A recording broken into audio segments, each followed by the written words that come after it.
Well, welcome to Chef Live. I'm Luciano Pellegrini, and today with me I have Pete Ghione from Dragon Ridge Country Club, right? And what we're going to prepare today? Today we're going to prepare a couple dishes. First one's going to be an arugula salad with a combination of wild and domestic arugula. And then we also have eggplant canneloni with spinach and wild mushrooms. Nice vegetarian dish. Sounds nice. So what we're going to do first?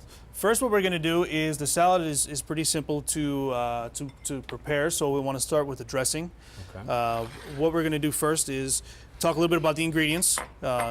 We have all organic ingredients, again, with organic white balsamic vinegar.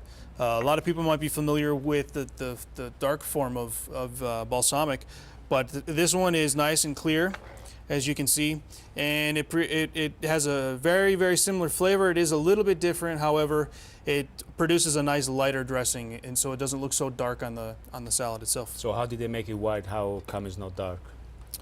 Was there not skin contact or? White grapes. White grapes. Sure.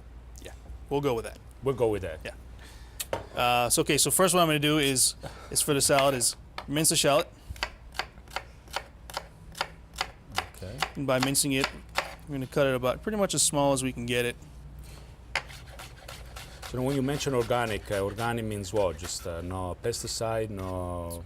There's no pesticides, no chemical fertilizers. Okay. Yeah, I mean, generally the pesticides are petroleum based, Okay. which also puts a strain on the fuel economy as well. The more pesticides that we use, Of course. so it's all very related as far as what things are made from as well. And the pollution of the ground and everything. right. And is there a marked difference in flavors or looks? There's Sometimes? sometimes for sure, and you can see that organic. They use alternative methods of pesticides. For example, with strawberries, when they're growing strawberries, they'll put something that's a vegetable or a plant that's more attractive to insects around those strawberries. So instead of the insects going to attack the strawberries, they'll attack those plants that have no other fruits. Exactly. Yeah. Right, so you chop your shallot and garlic there, and very simple. Balsamic vinegar from white grapes. White grapes, sure. We're going to do a 50-50 mix of the white balsamic. Actually, I'm curious to taste it. If you don't mind, I'll dip a spoon in it. Enjoy. And also the cold pressed extra virgin olive oil. Wow, actually, it does taste like. It tastes like it, but it's a little bit different. It is. It's a little bit different. Yeah, definitely is a little more acidity. There's a little more acidity. Yeah, and it's not so fruity. Mm-hmm. Next, we're going to add some thyme. And with the thyme, we're not going to spend a lot of time picking the leaves because we have a lot of soft stems here. If you find any stems that are real woody, then we're going to take those out. However, you just chop everything. we're just going to chop everything, and we're going to do it nice and fine, so that if there are any stems in there, they're going to be really minute.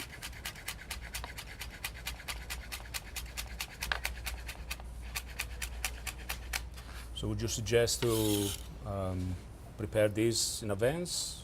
Is it better if you actually just prepare it and you dress the salad, or?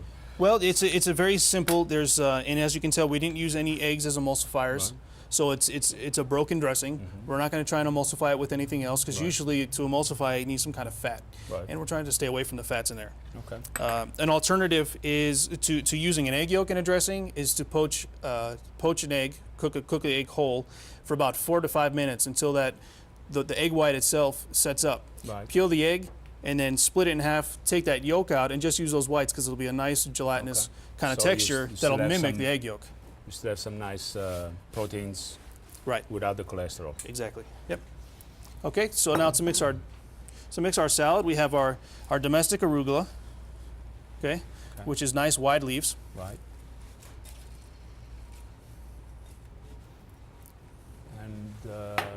And then we have our wild arugula, and you can see the difference where it's a little bit thinner, a little bit more irregular shape. Okay. All right, so how about we'll just take a little break before you finish assembling the ingredients, and we'll let the dressing absorbs all the flavor, and we'll come we'll back take a and break. We'll come back and we'll put the see the end salad in a result. plate and season it up while you are actually slicing some green figs, right? Sounds good. Exactly. Let's try something. So we'll try this, and we'll be right back. It's great.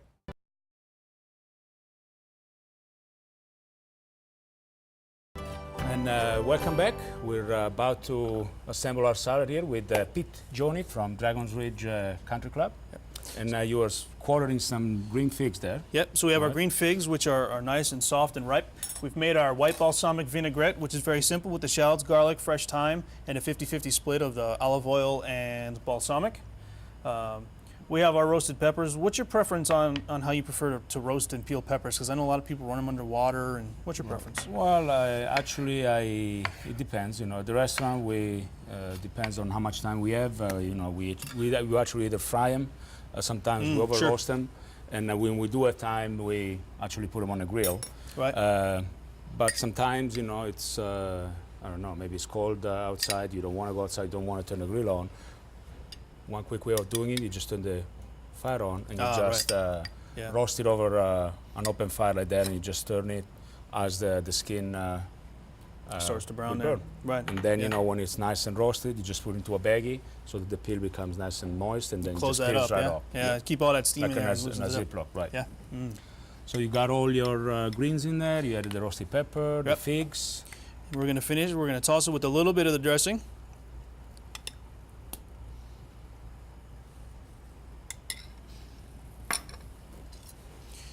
And then we want to toss it, and I prefer to toss it in a bowl so that everything gets coated with all the flavor, as opposed to putting everything on the plate and pouring the dressing over the top. Yeah, yep.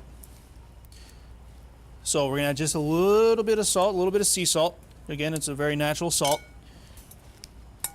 very low processing. Right, and lots of flavor, not as salty, and actually adds Right. texture, right? Right. That Nice salt puts a lot of crunchiness. pressure on your heart, so we're kind of trying stay away from that as best we can. And as well, we want to emphasize the fact that we're using organic produce, which has a great natural flavor to it. So if we're gonna go that far, then there's Might no as need well. to really enhance it with a lot of other things. Right.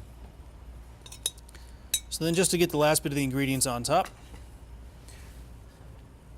we're gonna put those figs on there.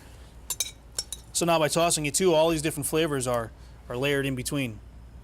So that as you bite down, it's the dressing's not just on the top and As you spear the the bottom's salad all with a dry. fork, you got a little bit of everything, and That's everything is nicely coated. Right. See? So there we are. Very Roasted nice. pepper. Exactly. How about Yeah. that? Yeah. Now all we need is a plastic bag. We're good to go. So let's move on to our next dish. We'll set this aside. So how can I help you with that?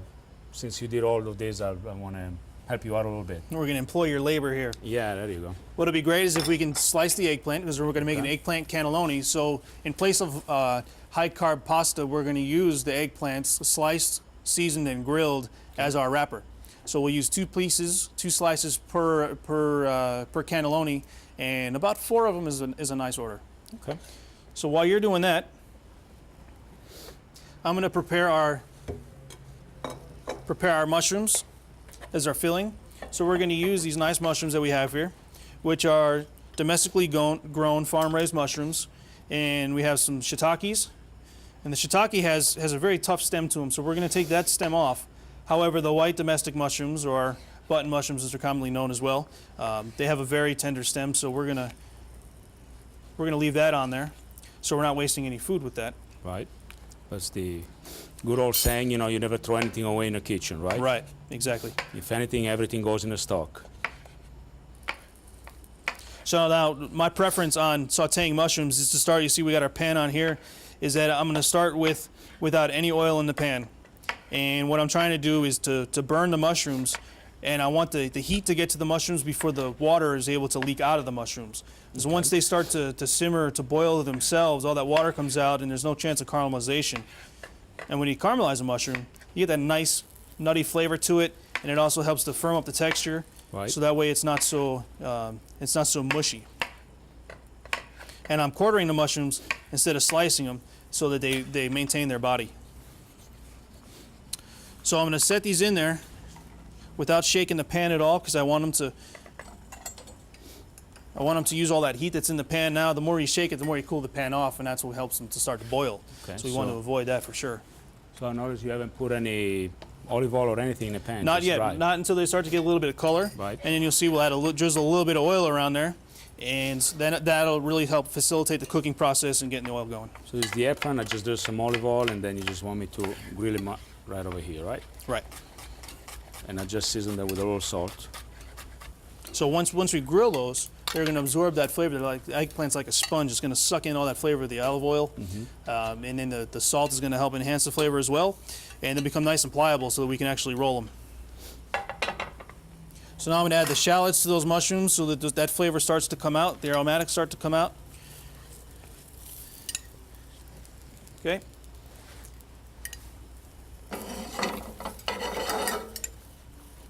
Where's Chef Bob? Have you seen Chef Bob lately? You know, I think he went for something. He said he was missing something. He went to the store and get it. I don't know what. He said he was going to make us a dessert, but so far I haven't seen it. Yeah, probably creme brulee. Figures. Very typical. Yeah. So now we're going to add our oil to it. Just a little bit. You can hear how that really picks up. Okay. We're also going to add some garlic to it. Some people have a tendency to think that they have an allergy to garlic, but it's actually the germ that's in the center of the garlic. So if you were to take a large piece and take that one out, and you cut it open, you can see the germ that runs through the center of it. Right. So by taking it out, it's much more easily digested. So you don't get the garlic burping. Right, that pain in the stomach. People sometimes mistake it for an allergy. So to that, we're going to add some baby spinach. And with the baby spinach, still got a little bit of stem on it, but it's pre-washed, so you don't have to worry about all the sand and the grit and any other organic bugs that might be in there, which we consider to be a little bit of protein. Excellent. So over here, I think I'm done grilling the eggplants. Is this to your liking? Very nice. Okay, and I guess we have a couple of minutes before that is ready, so perhaps it's time to take another break. And if you missed any steps on today's recipe, by all means, go to cheflife.com and you'll catch us in action from the beginning. And don't go away. We'll be right back.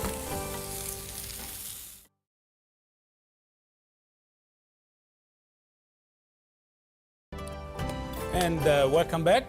I'm Luciano Pellegrini. Here we have Pete Ghione. We're going to wrap the eggplant in cannelloni up. In the meanwhile, I actually wanted to show everybody Yeah, how let's to finish showing that. take your roasted pepper, just roast it over a burner, put it in a Ziploc, and then just close it up nice and tight, set it aside, come back to it in 10-15 minutes, and the skin will come right off. Yeah, but keep it in a warm area, right? As opposed to don't bother putting it in the fridge.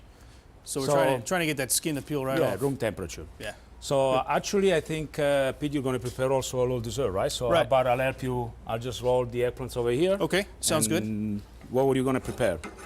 So what I'm going to prepare for dessert is it's a great summer dessert in which we're going to kind of combine some sweet and savory ingredients. So what we're going to use is a great, nice, ripe tomato, some fresh strawberries, and we're going to use some balsamic, and also a product that I like to use. It's Young Thai coconut water, and it comes in a drink container, but it's it's a naturally sweet, fat-free water. And it's great to use in smoothies. It's great to use in different recipes where you need some flavor, you need a little bit of sweetness, but you won't add any sugar to it. So this will be some of our base. This product is available at Whole Foods. Is a good place to start with that. So while you're finishing that up, I'm going to go ahead and I'm just putting a little bit of spinach and a little bit of mushroom, and then rolling it up, Right. and then putting the cannelloni on a plate. I'm actually overlapping the slices like you have said, so that we have a bigger slice. yes. Those Japanese eggplant that we used are great because they have a lot less moisture than the big eggplant. But of course, they're a little smaller. So A little bit smaller. so then you can actually use a regular eggplant, one of the big ones, right? Right. You have that option as well. It's a little less product to deal with, to work with, less to handle. So with these tomatoes, I want to definitely take out the stem core there, and then we're going to dice them about a 1/4 inch, so about twice the thickness of the blade of your knife.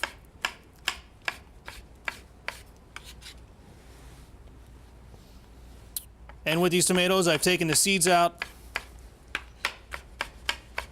And what else I'm going to use for this dish is I have a ring mold that you can get at any kind of kitchen store. You can make one yourself. You can use an extra can of PVC. Do I pass the test? Very nice. So there's your cannelloni. Then here we actually have some some plain pomodoro Yep. sauce, Yep. right? Tomato sauce. Yep. So with this, we made the pomodoro sauce with a little bit of garlic oil. So I put the oil in, put some garlic in, take it out after it cooks and browns a little bit.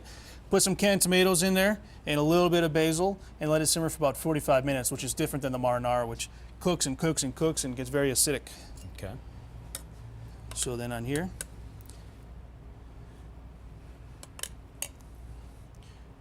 I'm gonna sauce that right over the top there. Very nice, very clean. It's beautiful. It's very yummy. And then no Italian dish is complete without some basil. Absolutely. So with the basil, I just want to tear it with my hands, nice and crisp, breaks right apart. Beautiful. Chances are it won't turn black, right? Right, if you kind of pull the fibers apart naturally, then it has less of a chance To oxidize. Right, the thinner you cut it, you only have a few minutes before it oxidizes. All right, so that's So- ready, and we'll continue on with then our little dessert here. Yep. So you got your diced tomatoes, and what you got here, like some whole pepper. We're going to use some cracked pepper. Yep, and all we're going to do is just break that with the side of our knife on the cutting board. And these strawberries, look at the size of these. Beautiful. They look amazing. Yeah, coming out of Watsonville, California, so it's a great local place to get products. Here in Vegas, obviously, we don't have a whole lot of farms, so I'm really looking forward to the greenhouse that we're going to put in at Dragon Ridge, where we can grow this product ourselves, and it saves a lot of time, and it's very organic, and you can see what the product is from beginning to end. You know who touches the product. You can see who's around it. Of course. So you know who's coughing on it, who's sneezing on your products. So it's you. When is that going to happen? That's coming just in. We're going to start building just in a couple weeks. Okay. So it's hopefully not a very long process to get going, and it should be about 6 to 8 weeks after that to actually get the crop? plants from seed to plant. So what are you planting in the greenhouse? Definitely want to work with some berries. I want to work with obviously fresh herbs, tomatoes, some zucchinis and squash. Some of the products, we don't have the space and the time to really grow our own potatoes or carrots or things like that. We use quite a bit of that. So we want to be able to keep up a consistent amount of products instead of having nice homegrown tomatoes today and then something from somewhere else tomorrow. So we'll plan that out. And luckily, our usage is at a very manageable amount as opposed to a casino trying to grow something in their parking lot. It's just not feasible. And it's a great product to offer to our members who pay a lot of money, and we want them there to frequent and enjoy bringing their family there, knowing that they're getting a quality product that's very healthy, very nutritious. So do you get to play gardener too? Yes, that's part of the fun. Yeah, so you have a green thumb or Some, not? we're gonna find out. We're gonna find out. Yeah. So crushing the pepper with the See, very simple. flat of your knife. No machines, no nothing. Nada. Just a little bit of cracked pepper in there. Okay. And then we're also going to add two things now. We're going to add some Fresh mint. mint, just a little bit of mint, and a little bit of basil. Okay. So basil for the tomato, mint for the strawberries. Kind of combining that sweet and savory kind of deal. And then I'm going to kind of rough chop it there so it's a little bit easier and it's not hanging off the end of your spoon. And now I'm going to add this great organic balsamic. It's got a nice age on it. It's got about 10 to 12 years age on it. Nice aroma to it. Very thick, very sweet, naturally. Brings back memories of my childhood. We just did the strawberries, not tomatoes. It's actually a very nice, interesting combination. So can't wait to try that. And here we are with our dish.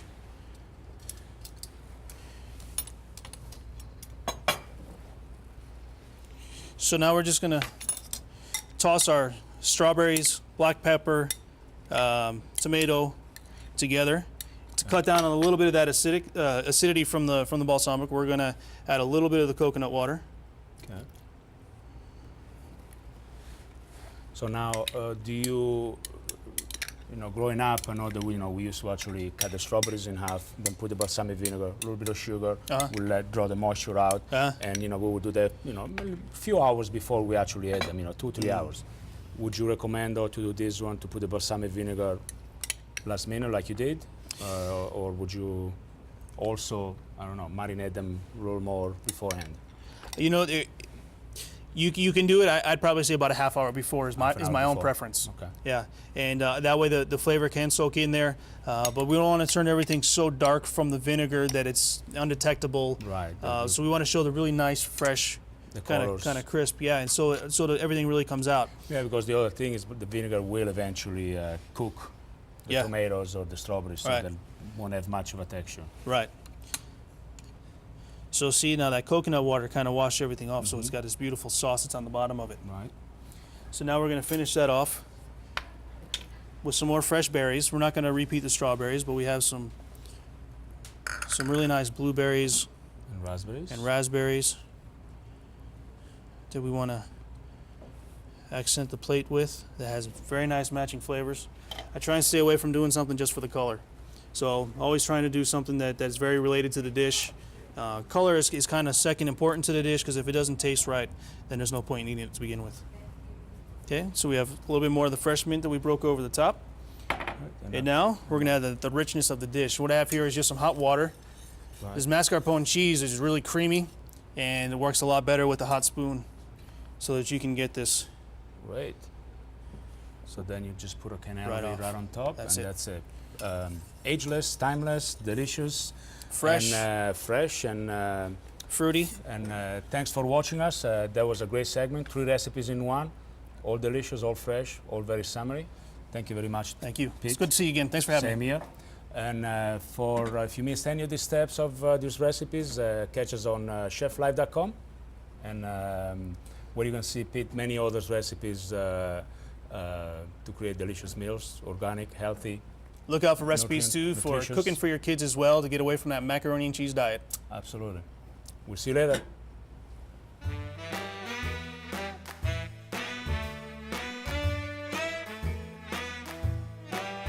One scotch, one bourbon, one beer. One scotch, one bourbon, one beer. Please, Mr. Bartender, listen here. I ain't here for trouble, so